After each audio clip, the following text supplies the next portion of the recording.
Mais uma semana, mais um novo episódio de Português Suave. É aqui que esclarecemos as dúvidas e percebemos melhor a origem de algumas palavras da língua portuguesa, como é claro, e sempre com o Marco Neves. Marco, olá. Bem-vindo. Bem-vindo, Marco. Obrigado. Como estás? Cá estamos de novo. Nosso professor, linguista, especialista em língua portuguesa e estrela do TikTok. Muito bem, eu estava à espera dessa deixa. Marco, hoje onde é que nos vais levar? Queres falar um bocadinho sobre o que é que podemos esperar deste episódio? Vou começar por dizer que no fim vamos revelar a resposta à eterna dúvida natalícia. Diz-se Pais Natal ou Pais É difícil Natais? dizer, não é? Pensar como é que vais dizer isso. É isso. Não diga já. Não vou dizer já. Isto é só para o fim. Vais-nos levar para o frio. Vamos lá para o frio, mas também vamos à Síria, porque está nas notícias, não é? Certo. Por isso não é só frio hoje. Ok. Vamos a isso, não é? Muito bem. Então vamos lá, vamos à língua das notícias, primeiro que tudo.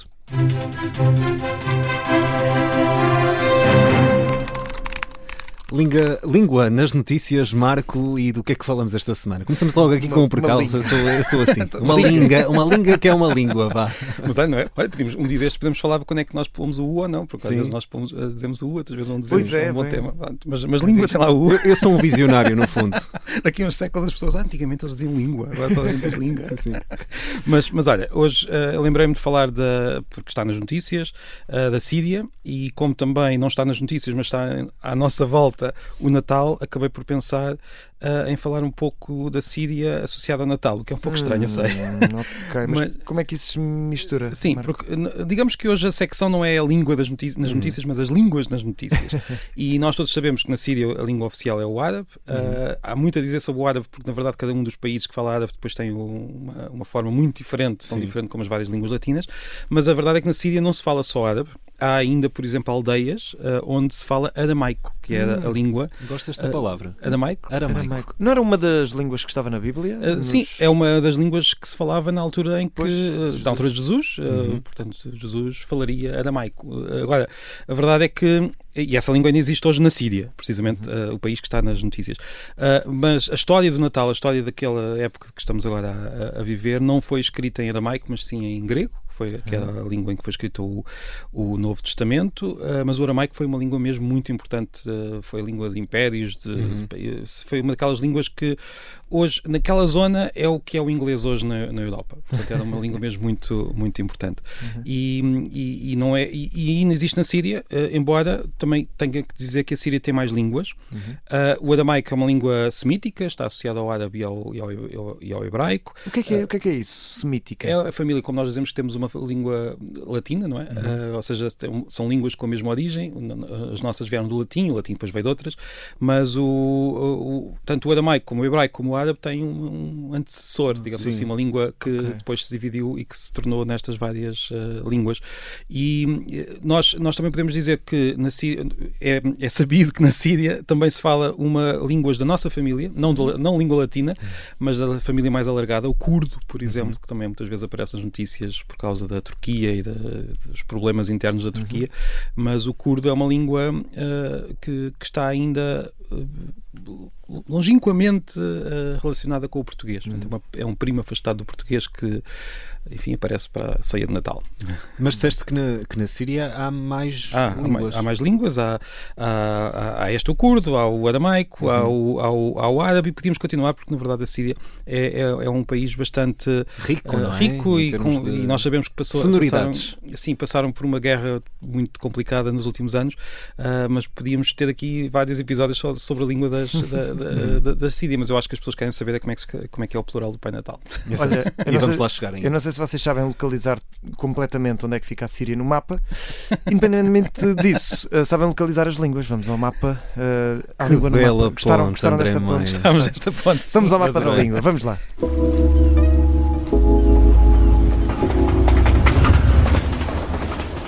Apita o comboio. Sim, vai apitar. E vamos de comboio não para a Síria, mas hoje estamos num episódio em que falamos de várias línguas e de vários países, não é só do português, às vezes também é preciso, não é? Sair um bocadinho de casa. E eu queria lembrar-vos aqui no mapa das línguas que há coisas que mudam de língua para língua que nós nem nos lembramos. Por exemplo, nós tivemos agora na última sexta-feira a famosa Sexta-feira 13. Não sei se tiveram algum azar, espero que não. Não, infelizmente não ganhei o Euromilhões também.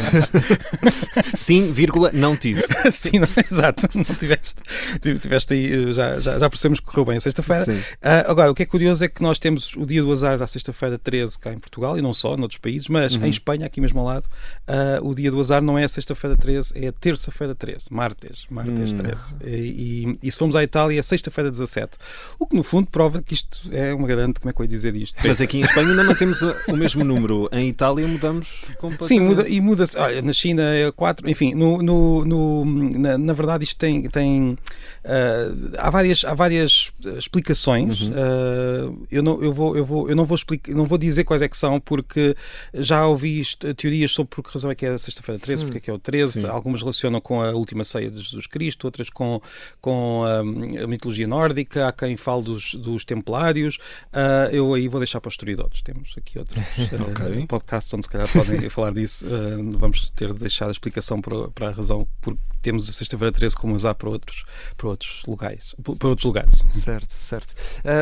Olhando aqui também para outros continentes, olhando para outros sítios onde há estas superstições, Marco, o que é que nos podes dizer sobre isto? Eu posso dizer, portanto, além da sexta-feira 13 que muda, portanto, o que nós estamos a falar é daquelas coisas que mudam de língua para língua e que nós nem sequer notamos. Os continentes, o número de continentes, nós pensamos que é uma coisa muito sólida. Só existem determinados continentes no mundo e, no entanto, se formos para outros países, temos outros números de continentes. Nós em Portugal dizíamos tradicionalmente que eram 5. Não sei se vocês que ouviam. Aliás, temos um podcast aqui, os cinco continentes. Europa, a Ásia, a África, a América, a Oceania. Não digas que vamos ter de mudar de nome de programa. Não vamos ter de mudar de nome. E aliás, são os 5. A bandeira olímpica tem os 5 círculos, mas nós esquecemos aí de um continente que existe, que é a Antártida, não é? Mas na verdade, nós, pelo menos são 6. São os 5 tradicionais mais a Antártida. Depois temos países como os Estados Unidos, onde ninguém diz que são só 5. Se nós perguntarmos a um norte-americano, a um habitante dos Estados Unidos, a um estadunidense, quantos continentes é que existem, ele vai dizer quase certeza 7, se lembrar. Quantos é que são? 7 porque divide a América. Divide a América na América do Sul e na América do Norte, e a América do Norte inclui a América Central, portanto são só 2, não são 3. Se formos a outros países por esse mundo fora, dizem que a Europa e a Ásia são o mesmo continente, mas depois dividem a América. Portanto, isto muda de cultura para cultura. Os continentes são algo que depende da cultura em que estamos, o que é curioso. A Europa, por exemplo, porque é que a Europa é um continente? Porque no fundo foi a Europa que inventou esse conceito, porque na verdade a Europa, se olharmos bem, não está separada da Ásia. Sim. Deveria ser uma parte da Ásia. Mas ainda há mais. Nós já falámos da sexta-feira 13, dos continentes. Os próprios relógios mudam, às vezes, de língua para língua. É sério? Há uma língua em África muito falada, que é o Swahili. Eu tenho a sensação que já falámos dela aqui quando eu disse que o nome de Portugal, não sei, em algum episódio, mas se não disse, digo agora. Nesta língua o nome de Portugal é muito curioso. Diz-se Ureno. Ureno. Porque é o reino.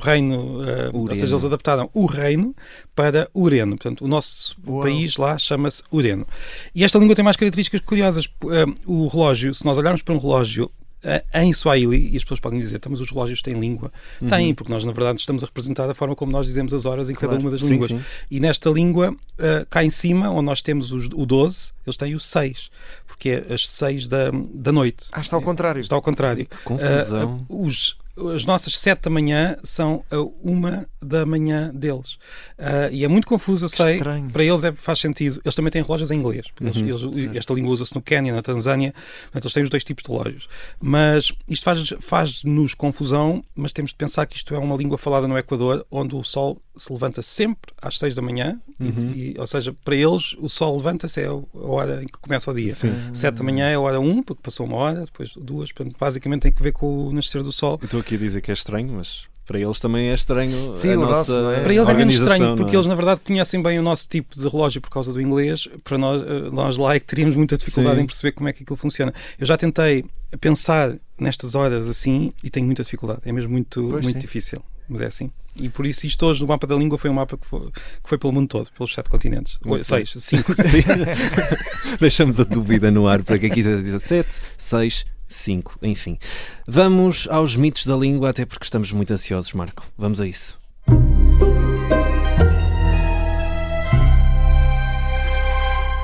E Marco, estamos prestes a chegar ao Natal e por isso trazes Uma dúvida natalícia que até já nos perguntaram aqui também no Observador. Já não consigo precisar quem foi a pessoa, porque são muitas pessoas que nos interpelam por aqui.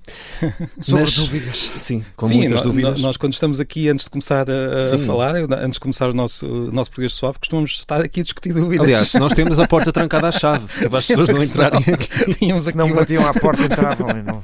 Faziam um consultório. Mas vamos lá saber. Diz-se Pais Natal ou Pais Natais? Antes de dizer qual é a resposta, eu tenho de explicar por que razão é que há esta dúvida, porque às vezes as pessoas pensam, bem, isto é tudo óbvio, mas é também interessante pensar porque é que as pessoas têm dúvida, porque as pessoas não têm dúvidas noutras coisas de plural. A verdade é que o Natal pode ser um adjetivo ou pode ser um nome, não é? Ou seja, nós podemos dizer, sei lá, o País Natal. O País Natal é um adjetivo, não é? E se nós falarmos no plural, vamos sempre dizer países natais. Mas o Natal também pode ser o nome da época, nós estamos no Natal, e por isso aí, se nós juntarmos duas coisas em que tem um nome na segunda parte, em geral não fazemos o plural. Por exemplo, Homens Sombra. Sombra não é um nome e por isso não vai para o plural nesse caso. Agora, a questão é, o Natal aqui em Pai Natal é um nome ou é um adjetivo? Pois, vais-nos explicar. Sim, na verdade, como até não tem lá preposição nenhuma no meio, tradicionalmente cá em Portugal considera-se que a tradição gramatical portuguesa, embora esta figura até seja relativamente recente, não é, cá em Portugal, afirma que isto é um adjetivo. Portanto, se não seria pai do Natal ou pai no Natal.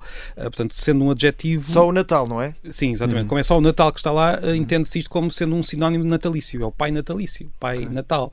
E por isso tem de ir para o plural tal como qualquer adjetivo. E por isso são pais natais. Pais natais, exatamente. Pronto. Não sei se isto vos desilude ou não. Eu acho que por acaso costumo dizer pais Natal. Eu também. Achava que era o em geral correto. É só um, não é? Quer dizer...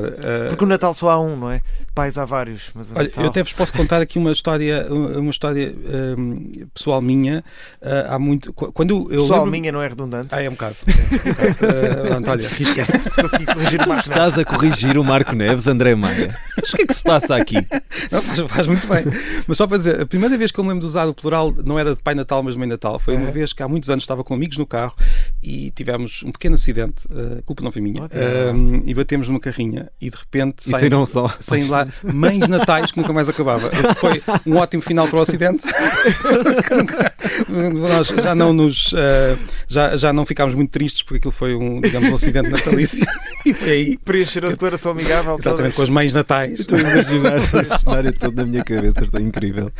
Então, e olha, e para além desta, já que falamos de mitos do Pai Natal e dos pais natais neste caso, há sempre também muitos mitos à volta do Natal e da origem do Pai Natal. Esta secção são mitos da língua. Neste caso não é um mito da língua. E já antes de vos dizer, nós ainda temos uma questão da semana passada que é sobre o estádio e o estadio, mas vamos ter de deixar para a próxima, não temos tempo. Fica combinado. Mas eu queria vos dizer que ainda há poucos dias, por causa de um vídeo que andei a investigar, a questão da origem do Pai Natal. E o Pai Natal, ao contrário do que algumas pessoas dizem, não tem a cor do Pai Natal não vem da Coca-Cola, porque há muitas pessoas que estão convencidas que a cor vem da Coca-Cola. Existe esse mito. Exato. É um mito. E há até quem chegue mais longe e diga que foi a Coca-Cola que inventou o Pai Natal. Foi completamente uma criação. Mas na verdade o Pai Natal já existia, portanto tem origem no São Nicolau, que já era vermelho. São Nicolau, a figura religiosa usada em muitos países da Europa para dar prendas no dia 6 de dezembro, curiosamente, já era vermelho. Pois, não, 6 de dezembro. Neste caso não, okay. é um mês antes. É mesmo uma festa. Olha, em Guimarães há esta festa, as festas nicolinas. Sim, e estas festas têm que ver com o São Nicolau e dava-se prendas nessa altura. Olha, nos Estados Unidos, durante o século XIX, não o século XX, XIX, muito antes da Coca-Cola começar a pensar em publicidade, criou-se esta outra figura, também religiosa, que até era uma figura muito cristã, ao contrário do que as pessoas hoje dizem, que o Pai Natal está quase em guerra com o Menino Jesus, como aquele velho sketch do Nuno Markle. Criou-se esta figura que ficou associada ao Natal, portanto deslocou-se para a frente, e esta figura aparecia na cor verde, azul e vermelha, mas para o final do século já era muito habitual vê-lo como vermelho, com a cor vermelha, e aliás, aquela figura com as mangas, com aquele espécie de veludo branco, aparece logo nas ilustrações de Thomas Nast em 1860 e pouco, 63, antes da Coca-Cola, muito antes da Coca-Cola ter... A Coca-Cola já existia, mas não fazia aquelas campanhas. A campanha da Coca-Cola foi só nos anos 30 do século XX. A Coca-Cola simplesmente usou uma figura que já existia, já era vermelha, já tinha as renas, já tinha tudo o que nós conhecemos hoje. Não foi mesmo uma invenção da Coca-Cola. Agora, É verdade que esta bebida, estamos a fazer publicidade gratuita. Eu adoro. Nós depois colocamos um pi. Fazemos um pi em cima do... Portanto, não é aquela que não é a Pepsi, já agora, para ficar... Mas fica aqui também o nome da concorrente. Esta bebida levou a figura pelo mundo fora, isso é verdade. Portanto, teve alguma importância em tornar a figura conhecida, mas não a criou, nem sequer pintou o Pai Natal. Não foi o mito da língua, mas foi o mito desta semana. Está feito. Pais Natais estão esclarecidos. Lá está. Se vir mais do que um, já sabe que é Pais Natais. Sim. Pode soar estranho, mas é assim. Mas é a versão correta. Ainda não vamos desejar Feliz Natal, pois não? Não. Para a semana. Boas festas. Sim. Boas festas é universal. Dizer, Podes ter um aniversário e é uma boa festa. Claro. Mas também é aquela dúvida, até quando é que podemos desejar bom ano, não é? Eu acho que... Pois, é verdade. Olha, podemos falar disso no primeiro episódio do próximo ano. Até quando é que é legal? Legalmente aceitável. Exatamente. Então, ficamos por aqui e deixamos também aqui o convite aos nossos ouvintes para continuarem a enviar dúvidas para o nosso e-mail, André. portuguessuave@observador.pt, sem acentos e com 2 S, o S de português e o S de suave. Muito bem. Nós estamos de volta para a semana. Boas festas. Até para a semana.